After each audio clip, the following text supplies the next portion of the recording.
Truck सुनसान highway पर गरज रहा था। बारिश शीशे पर ऐसे पड़ रही थी जैसे पूरी दुनिया धुंधली हो गई हो। राजेश ने स्टीयरिंग व्हील को कसकर पकड़ रखा था। उसके हाथ सफेद हो गए थे। ये रात घर पर रहने की थी, लेकिन राजेश को डिलीवरी टाइम पर देनी ही थी। उसने डैशबोर्ड पर लगे घड़ी पर नजर डाली। लगभग आधी रात। वो मिडनाइट हाईवे पर था। ये सड़क अपनी डरावनी कहानियों के लिए मशहूर थी। यहाँ के लोग मीरा नाम की एक लड़की की कहानी बताते थे। सीमाहीन पर किसी मत्सी एक हिट एंड रन केस में हुई थी। कहते थे कि उसकी आत्मा इस हाईवे पर भटकती है। राजेश ने मन ही मन कहा, ये सब बच्चों की बातें हैं। वो इस रास्ते पर सालों से गाड़ी चला रहा था और आज तक कुछ नहीं हुआ। फिर भी तूफान में आगे बढ़ने पर उसकी रीढ़ की हड्डी में सिहरन दौड़ गई। हवा बड़ी तेजी से चल रही थी। बिजली कड़क रही थी। गीली सड़क पर एक अजीब सी रोशनी फैला रही थी। राजेश ने गाड़ी की रफ्तार बढ़ा दी। उसकी हेडलाइट्स अंधेरे को चीरती हुई आगे बढ़ रही थी। राजेश ने इस रास्ते पर अनगिनत बार गाड़ी चलाई थी। वो हर मोड़, सड़क के हर उतार चढ़ाव को जानता था। लेकिन आज रात कुछ अलग ही एहसास हो रहा था। हवा में एक अजीब सी ऊर्जा महसूस हो रही थी। वो उस पुराने बरगद के पेड़ के पास से गुजरा, जिसकी शाखाएं बारिश से लदी हुई थीं। कहा जाता था कि मीरा का एक्सीडेंट उसी पेड़ के पास हुआ था। राजेश को याद आया कि उसने ये कहानी बचपन में सुनी थी। उसने इसे एक मामूली कहानी समझकर खारिज कर दिया था। हेडलाइट्स टिमटिमाने लगी, जिससे आगे सड़क पर परछाइयां नाचने लगीं। राजेश ने झुंझलाहट में कुछ बुदबुदाया। तूफान उसकी ट्रक की इलेक्ट्रिकल्स के साथ खिलवाड़ कर रहा था। उसने सोचा कि कहीं उसकी गाड़ी बंद न हो जाए। आज रात नहीं। उसने कुछ म्यूजिक सुनने की उम्मीद में रेडियो ऑन किया। स्टैटिक। उसने घुंडी घुमाई, लेकिन स्पीकर से केवल एक तेज आवाज ही आई। झुंझलाहट में उसने डैशबोर्ड पर अपना हाथ दे मारा। रेडियो अचानक से बज उठा। एक भयानक धुन ने केबिन को भर दिया। संगीत से राजेश की रीरज की हड्डी में सिहरन दौड़ गई। यह एक धीमी, दर्द भरी धुन थी, जैसे हवा में कोई विलाप कर रहा हो। उसने स्टेशन बदलने की कोशिश की, लेकिन धुन बजती रही और तेज होती गई और जिद्दी होती गई। बाहर हवा में भी जैसे वही धुन घुल गई थी। कुछ शब्द फुसफुसा रही थी, जिन्हें वो समझ नहीं पा रहा था।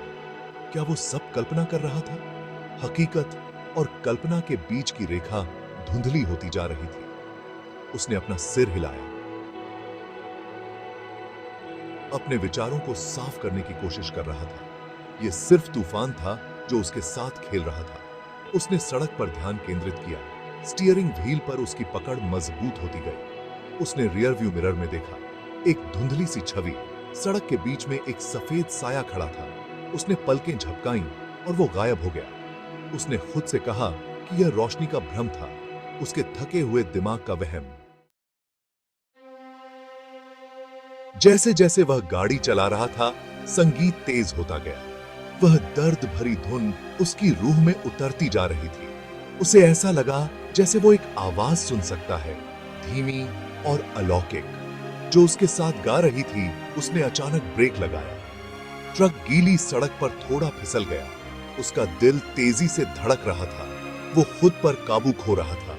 उसे रुकना होगा, थोड़ा आराम करना होगा तेज बारिश के बीच। उसने उसे देखा, एक लड़की। उसकी सफेद ड्रेस उसके पतले शरीर पर चिपकी हुई थी। सड़क के किनारे खड़ी थी। उसके लंबे काले बालों ने उसका चेहरा ढक रखा था। वो पूरी तरह से भीगी हुई थी। उसके चेहरे से पानी टपक रहा था। क्या यह मीरा थी, जिस भूत के बारे में सब बोलते थे?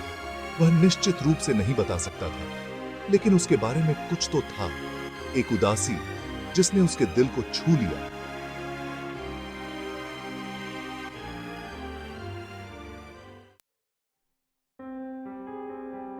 भाग 5।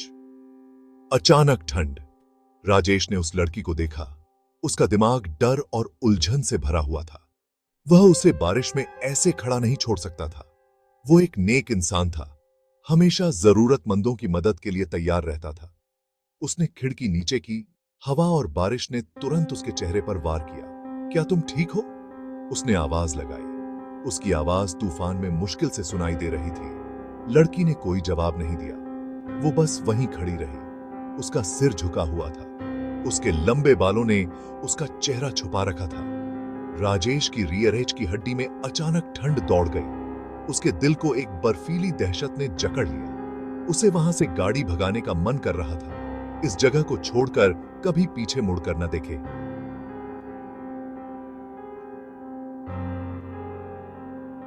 लेकिन कुछ उसे वहीं थामे हुए था, एक अजीब सी शक्ति जिसे वह समझा नहीं सकता था। भाग 6। टक्कर। उसने ट्रक का दरवाजा खोला और बाहर कदम रखा। बारिश ने उसे तुरंत भीग दिया। हवा उसके चारों ओर गरज उठी। उसके बाल उसके चेहरे पर आ गए। अंदर आ जाओ, उसने कहा। उसकी आवाज में तनाव था। मैं तुम्हें लिफ्ट दे देता हूं। लड़की ने धीरे से अपना सिर उठाया और राजेश हांफने लगा।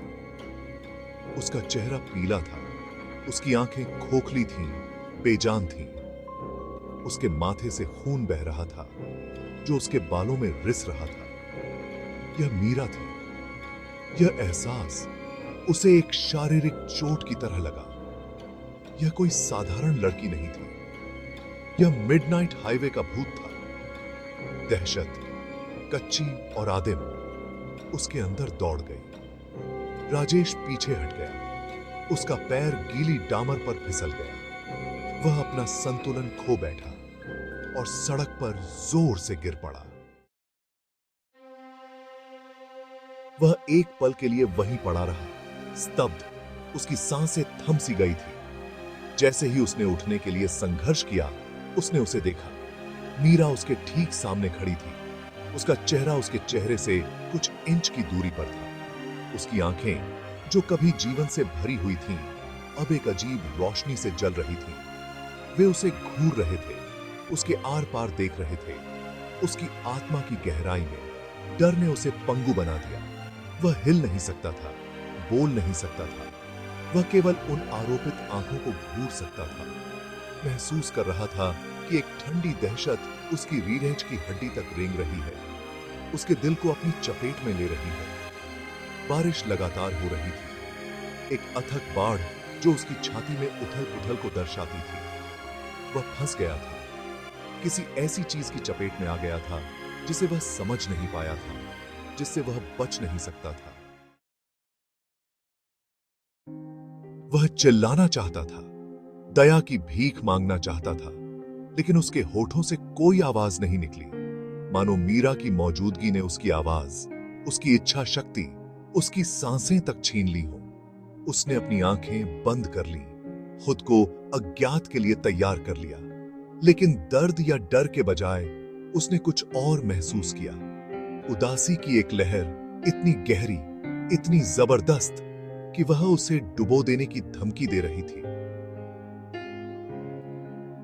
यह मीरा की उदासी थी, उसका दर्द था, उसका गुस्सा था जो उस पर छा गया था, उसमें रिस रहा था, जब तक कि वह इसे उतनी ही गहराई से महसूस नहीं करने लगा जितना कि यह उसका अपना था। उसने उसके जीवन की झलकियां देखी, उसकी हंसी, उसके सपने, उसके परिवार के लिए उसका प्यार, और फिर उसने उसकी मौत देखी। टायरों की चीख, चकाचौंध करने वाली हेडलाइट्स, वह टक्कर जिसने उसका भविष्य छीन लिया।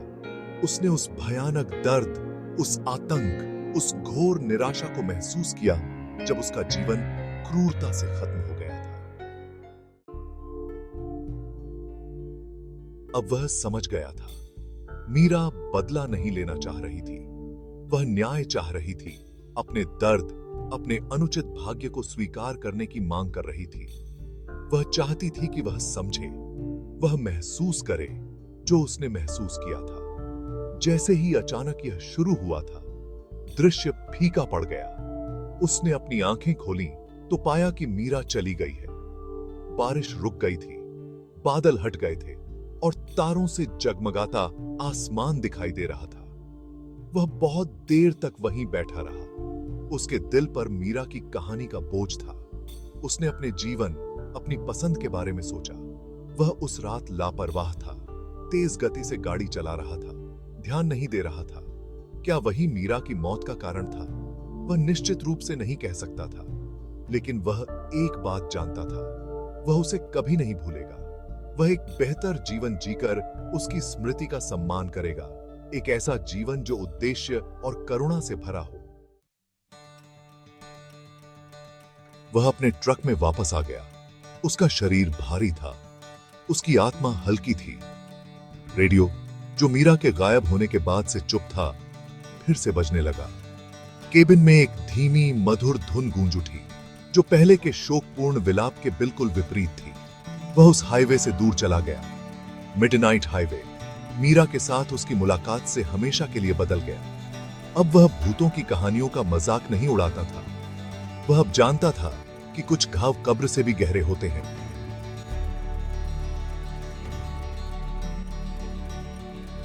कुछ दर्द समय के साथ गूंजते हैं। वह मीरा की कहानी अपने साथ लेकर चला गया। जीवन की नश्वरता, जिम्मेदारी के महत्व और करुणा की स्थायी शक्ति की निरंतर याद दिलाता रहा।